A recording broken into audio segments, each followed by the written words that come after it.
incriminate the FBI and Robert Mueller. Both the former head of the FBI, James Comey, and Robert Mueller were exposed as having lied.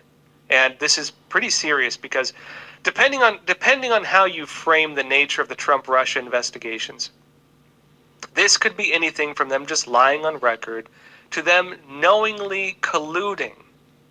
Remember where I started with this whole thing, back when Durham was first coming out with this.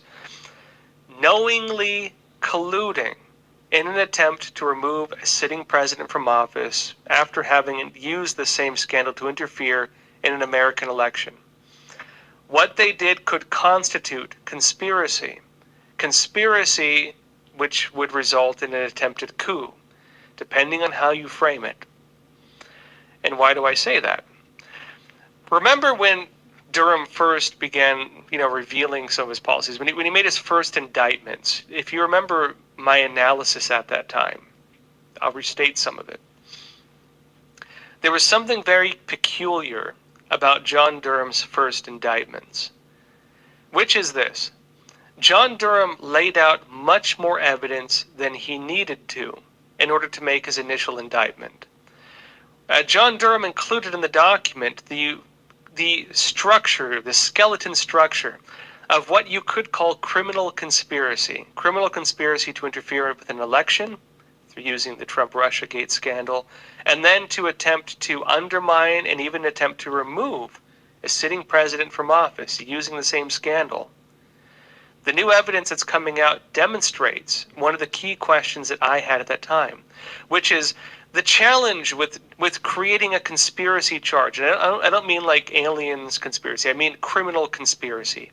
In other words, people colluding with each other to commit a crime. Conspiracy, actual conspiracy. You need to prove something very difficult in order to make a conspiracy charge, which is you need to demonstrate collusion among people, and you need to demonstrate intent. That intent is now coming out, and that collusion is also now coming out. And if you were to ask me, some of the most important parts we saw with this latest trial John Durham is just now wrapping up, is it demonstrated both a knowledge and lying.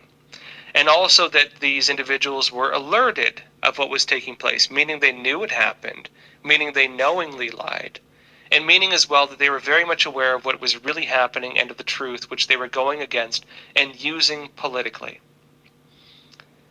Epoch Times had this story, just to start on this because I want to unravel all this.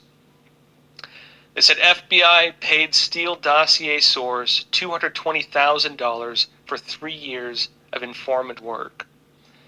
That big source who was providing them with information on this was actually an FBI, was a paid source by the FBI. He was a paid FBI informant. In other words, this was an FBI operation. The FBI paid the primary source of the notorious, debunked Steele dossier nearly $220,000 between March 2017 and October of 2020 because they dragged this out all through Trump's presidency up until right before the 2020 elections in November of 2020. Up until the November elections going into 2021 technically. But aside from that, to be a confidential human source for the Bureau. Russian business analyst Igor Danchenko was worth every penny of it, FBI Special Agent Kevin Helson said during the third day of testimony on October 13th in Danchenko's trial on 5 counts of making false statements to investigators in connection with his role in the anti-Donald Trump dossier. Testifying before U.S. East District Court of Virginia Judge Anthony Trenga, Halson said during the 42-month span, information from Danchenko generated 40 intelligence reports and spurred 25 investigations, calling his network of contacts the best he had seen in his 20-year career and changing the way the agency runs its Russia counterintelligence programs.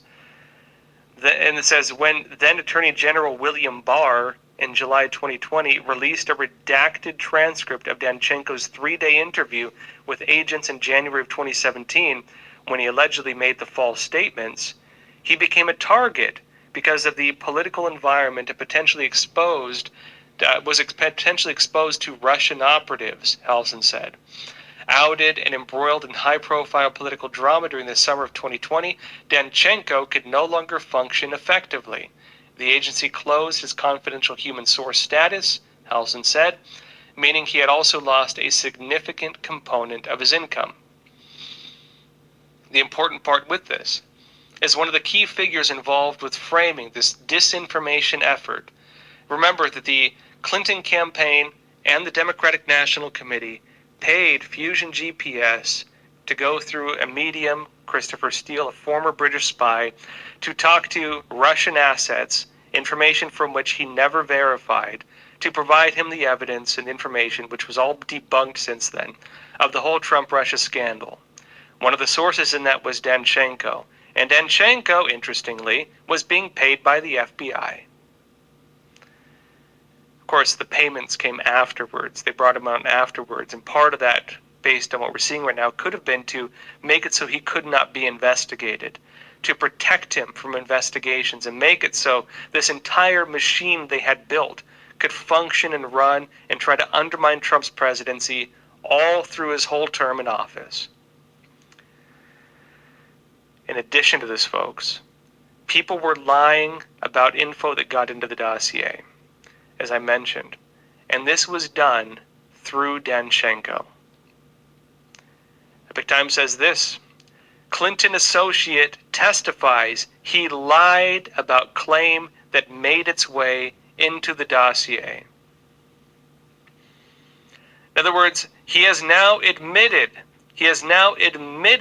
to lying about information he gave to create that whole Trump-Russia report, which was used to undermine an entire presidency and interfere with the U.S. election.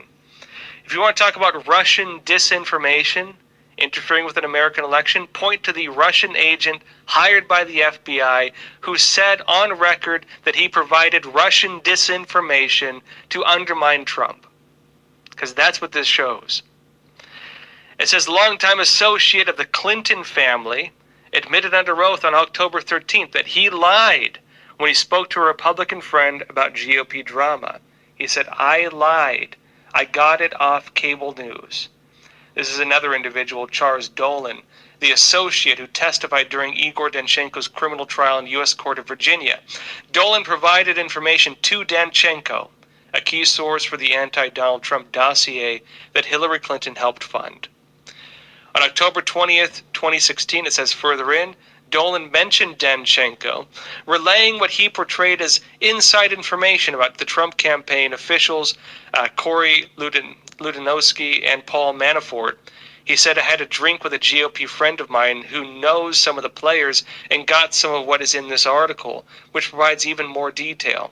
She also told me that Corey Lewandowski, who hates Manafort and still speaks to Trump, regularly played a role. He is said to be doing a happy dance over it," Dolan said, including a link to a news article. And he said, quote, "I think the bottom line is that in addition to the Ukraine revelations," this is before the Russia-Ukraine war, "a number of people wanted Manafort gone. It is a very sharp elbows crowd." Dolan admitted on Thursday he fabricated the GOP friend. "Mr. Danchenko had brought me some business. I want to tell him that his sources were good. The woman was on cable news," Dolan said on the stand. Lewandowski hating Manafort. It was pretty common knowledge and all over the news at the time. Dolan's information eventually made its way into the dossier, which included numerous allegations that have since been discredited. This is the story, folks, of how that fake dossier undermined the U.S. presidency, threw the nation into chaos, and was used to rig an election. Tried to rig in 2016. Democrats tried to impeach Trump over while he was still president, and still used as their main narrative going into 2020. That was actual Russian disinformation, paid for by the Democrat Party and the Clinton campaign, and with direct involvement from the FBI, and direct involvement from Russian agents being paid by the FBI.